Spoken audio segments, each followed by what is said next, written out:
Bonjour à tous, bienvenue sur la chaîne Juris Business, la chaîne qui vous simplifie le droit des affaires. Aujourd'hui, on va répondre à une question que vous m'avez posée régulièrement, c'est comment devenir monteur vidéo en freelance. Déjà, le métier de monteur vidéo, qu'est-ce que c'est? C'est la personne qui va être chargée de sélectionner des rushs de vidéos pour donner une espèce de cohérence et sublimer un montage ou une production audio-visuelle.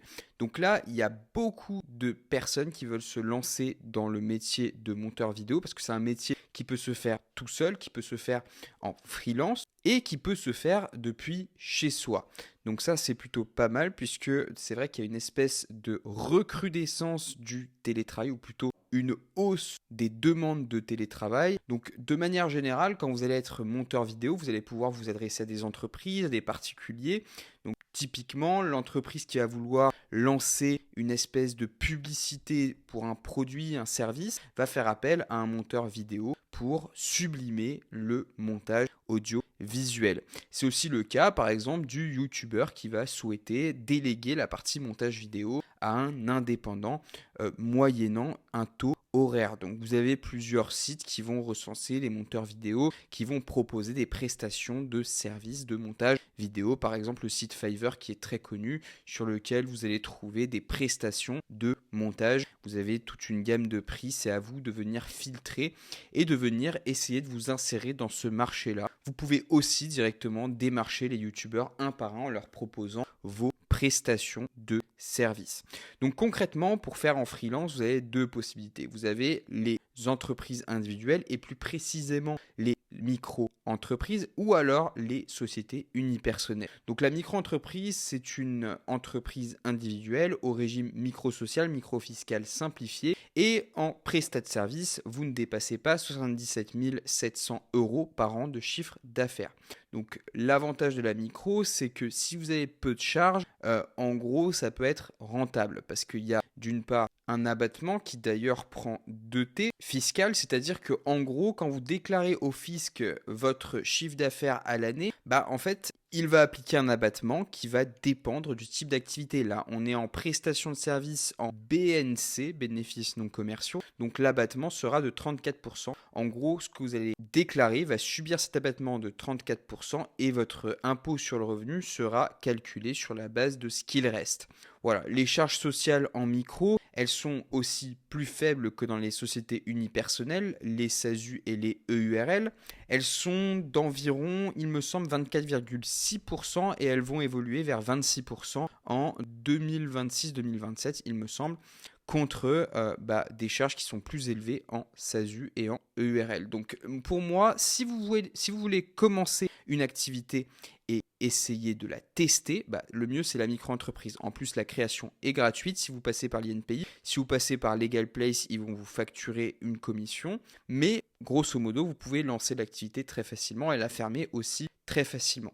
Si toutefois vous dépassez les seuils, que vous avez pas mal de charges, vous avez un chiffre d'affaires en hausse, vous voulez optimiser un petit peu fiscalement vos rémunérations, vous verser des dividendes, etc., avoir une meilleure protection qui ne prend pas de haine d'ailleurs, sociale au niveau de vous-même, puisque en SASU vous allez être en assimilé salarié, alors qu'en EURL vous allez être travailleur non salarié, il faut opter pour ce type de stratégie. Il faut prendre une société ou alors prendre des complémentaires qui viennent compléter votre protection sociale. Donc en EURL ou en SASU, c'est une personne morale, vous créez une société qui a une personnalité juridique propre, qui va vous permettre de bénéficier d'une responsabilité limitée. Limitée à quoi? Limitée au montant de ce que vous avez apporté. Vous pouvez les créer avec 1 euro. Il y a des frais de gestion, il y a des frais de création, sauf si vous passez par Legal Place qui vous offre les frais de création en échange de prendre chez eux la comptabilité. Vous avez aussi une meilleure image de marque, mais notez que quand même dans ce type de choses, il y a des frais de structure, puisque comme je vous l'ai dit,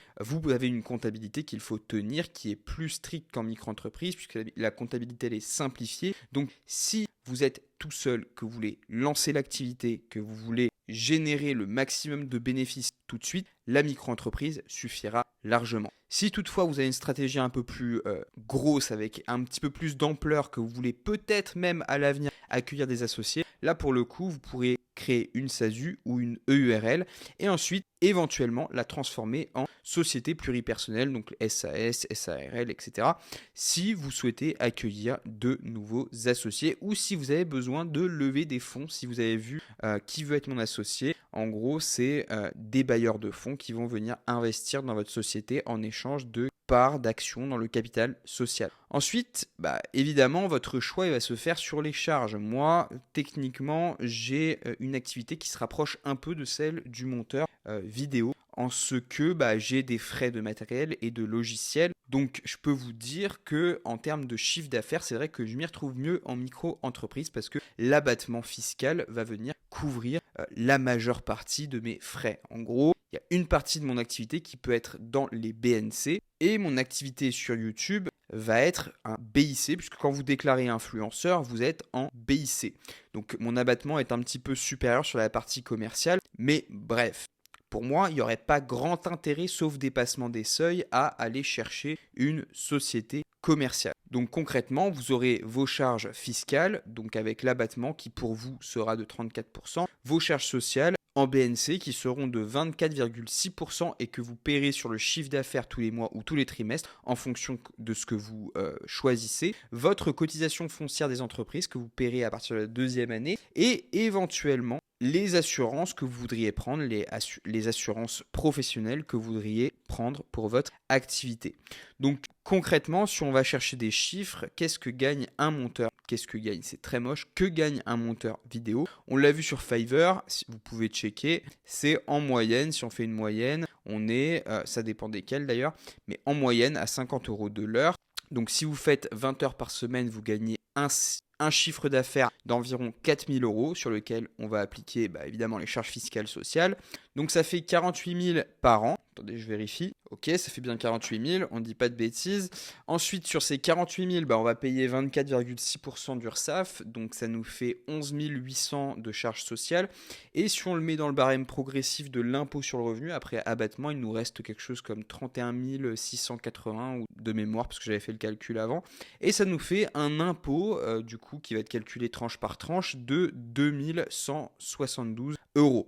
Donc environ, il va nous rester 34 000 € après impôt et cotisation sociale, ce qui nous fait, attendez, je vous fais le calcul en live, donc 34 000 divisé par 12, ça fait 2 833 € par mois. Donc voilà, vous le savez, il faut faire 20 heures semaine, ça vous fait 2 800 € par mois, et sauf avoir pris une assurance, etc., un loyer commercial, bref, toutes ces choses-là viennent s'additionner évidemment et viennent diminuer votre chiffre d'affaires, enfin votre bénéfice plutôt. Et c'est là peut-être que si vos charges commencent à être élevées, il va peut-être falloir passer en société. Donc c'est là que la question se pose.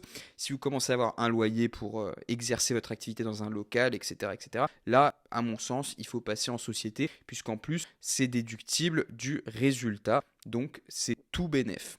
Ensuite, en termes de création, la micro-entreprise, vous avez la possibilité de la créer gratuitement sur l'INPI. La micro-entreprise, vous pouvez la créer aussi sur LegalPlace. Donc là, la formalité vous coûte, il me semble, qu'une centaine d'euros. Il vous accompagne de A à Z. Pour les sociétés, vous pouvez passer par l'INPI, mais dans tous les cas, vous allez payer des formalités qui vont être administratives. Donc ça va être la publication d'un avis dans le journal d'annonce légale. Ça va être par exemple aussi la rédaction des statuts si vous le faites rédiger. Ça va être la déclaration du bénéficiaire effectif, l'immatriculation au greffe. Bref, il y a déjà des formalités qui sont payantes si vous faites ça tout seul. Si vous passez par LegalPlace, ils vont prendre en charge toute cette partie administrative. Elle va être gratuite pour vous si vous prenez la comptabilité chez eux. Donc en fait, c'est une espèce de deal gagnant-gagnant en ce que vous prenez la comptabilité, que vous payez, je sais plus, dans les 100 et quelques euros par mois. Et en échange de ça, ils vous offrent toutes les formalités administratives. Donc en somme, la création de la société est gratuite, mais pas les frais de structure. Donc ça peut être un deal intéressant si vous souhaitez créer une société. Donc voilà, c'est un peu tout ce que j'avais à vous dire sur la création et plus encore sur le métier de monteur vidéo en freelance. Si on résume, vous commencez l'activité, vous ne savez pas encore si ça va fonctionner. Là, vous ne posez pas de questions, micro-entreprise. Vous avez des considérations un peu plus grandes, vous voulez avoir d'autres associés, vous avez beaucoup de charges. Là, on va peut-être se poser la question de devenir monteur vidéo, mais cette fois en société, soit unipersonnel, soit pluripersonnel, si vous voulez faire entrer d'autres associés. Voilà, c'est tout pour moi. J'espère que la vidéo vous a plu. Si c'est le cas, n'oubliez pas de vous abonner, de mettre un pouce bleu, et je vous retrouve sur les vidéos qui s'affichent directement à l'écran.